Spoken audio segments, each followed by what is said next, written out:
Hello, today I will be explaining a game called Badgers or The Badgers, which is, as you can see, a card game consisting of each of the player's decks and a board which is a 12 by 3 grid.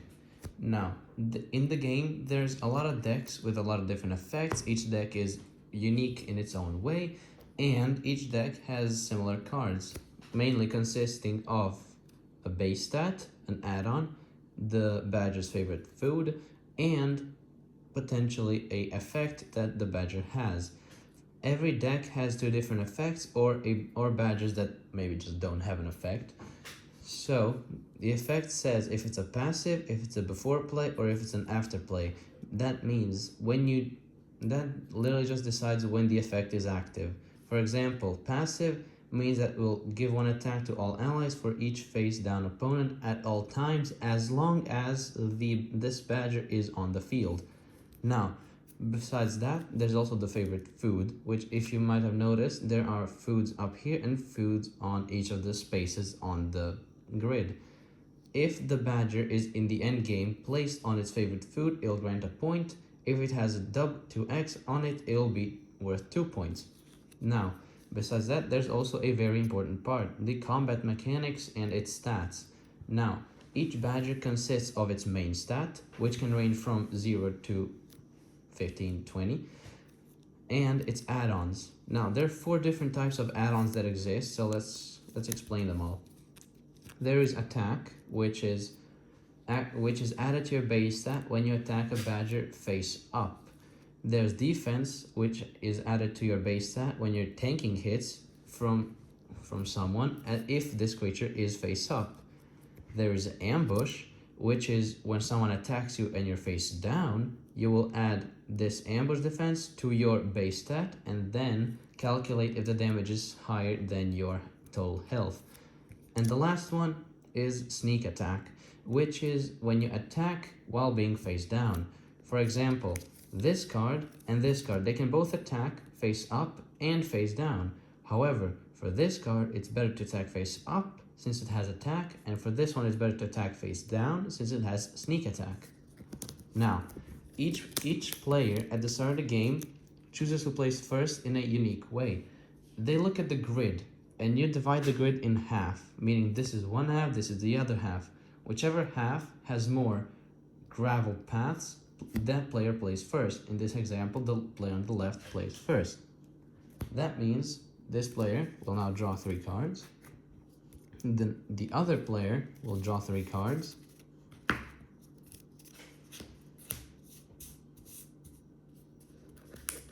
And now the game can begin. On each of your turns, you can perform only one action. That action is, well, playing the badger, and then after that activating its effect, or attacking, or just, placing a badger to claim space. The game ends once, so it's mandatory to have 3 cards at all times in your hand. Once you can no longer do that, for example, your deck runs dry and you have only 2 cards in your hand, that's your last move, you're locked in. Now, whenever you play a card, whenever you have less than 3 cards in your hand, you have to draw. Even if you get into a situation that you have no cards in your hand, you have to draw 3, or if you can't, then again, it's the end of your game. The end of that player's game, the other player also played, and then it's point calculating time, which I'll touch on later. Now, for now, let's see what this player has drawn. So we have 3 badgers right here. We have someone with preferred food being the snake and the worms, the snake and only worms. Now, since we have defense, we have a passive. We can play a passive just to gain some points, but what we can also play is this. We can take this space. Now, how does taking space work?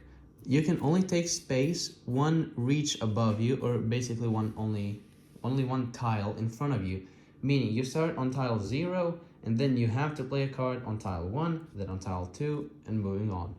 Now, if there's a gravel path, you can skip it. So, for example, I can play whatever card, not on this one, but on this one. You can still play cards on the gravel paths, you just don't have to. Now, let's see again what we have here. So we do have the double food, which is very, very important, and it's also a passive, so we can kind of place him in the corner just to gather points for the end game and also provide some additional attack. However, it will only do that once an enemy is face down.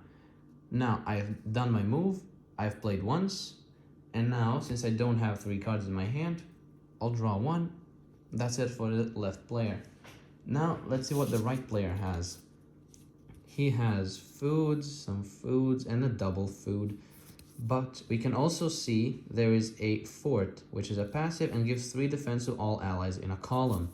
A column is 4 tiles long, meaning you have this column, the right column, and the left column. Let's see, we can kind of play the double food one and also gain space to the graveled path, so we can potentially skip it later and gain additional spacing here. A very important thing to know is that you cannot attack on your left, you can only attack up front. So let's see, we have a double food, it's a worm, so we'll place it close by. We only have 2 cards in our hand, so let's draw another one, and let's move on. Left player's turn again. Let's see what they have. Can we do some damage maybe? We can get some worms again, we can get some worms. So, since this has ambush, no effect, we don't have to worry about it, and double food on the worms, we'll place it face down. Since this card is face down, a good thing to know as well is that at the end of every game, all the cards that are face down will be immediately turned face up, and then we begin the point counting. Now, let's see what we have here. We have a double snake, and we have snakes right there. And since this one has ambush, we can also play it face down, and we draw another card. Now, let's see what we have here. Now, the enemy has double foods on both of these fields. We kind of want to deny that. We also wanted to play this face down since it has bigger advantages, since we will count the ambush defense afterwards, so place it face down. What do we have? Let's see. We have a tactician who has a lot of attack, who can potentially take down the enemy, and also, since this is a snake field, we can take some extra points from that. So let's do that. Let's say this is gonna be my move. I'm gonna attack their creature like this, and this one is gonna untap. Now, since it was face down, we look at the base stat, which is 8, and the ambush, which was 4. That means this guy has a health of 12. But, however, this guy had a base of 3 and attack of 10, which is 13, meaning he's gonna win the combat and also gather some interest on the way, while the other one will stay on the side. We have only 2 cards in our hand, so we'll draw another one, and we'll go to the next player. This is an interesting ability. On play, ignore the first opponent in the column, meaning we can jump over this guy, immediately attack him. But I don't think that's the best idea here. Look at his base attack. His base attack is only 3, and this 10 counts only if he's attacking, which in this case he's not. He's going to be defending, meaning this guy is quite weak. Do we have any snakes? We do. We have this guy who's quite strong, has defense, and has fort, which is very important, and also gains food, so we'll have extra defense in the column, and we're gonna attack. Now, you can also attack face down to gain +2 additional attack, meaning we attack like this, we gain up, that's 10, which is also printed on the side, it says 10. This guy only has a defense of 3, meaning we attacked, we put him face up. We now have 8 base stat, 3 defense, meaning 11, and from the fort we have +3, which is an additional 3, meaning we have 14 health on this guy if anybody decides to attack him. This guy will wait on the side because he's down. Let's do one more turn. Let's do it like this. What do we have? We have some spies, and there's no enemy cards down or face down. So we have double worms on this one, meaning,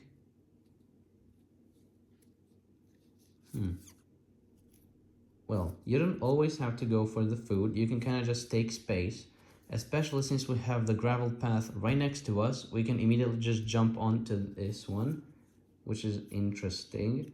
And we can also just plant down a spy, so in case an enemy is face down, all of our allies will gain one additional attack. We draw another card. Let's see what the enemy can do. The enemy needs a third card.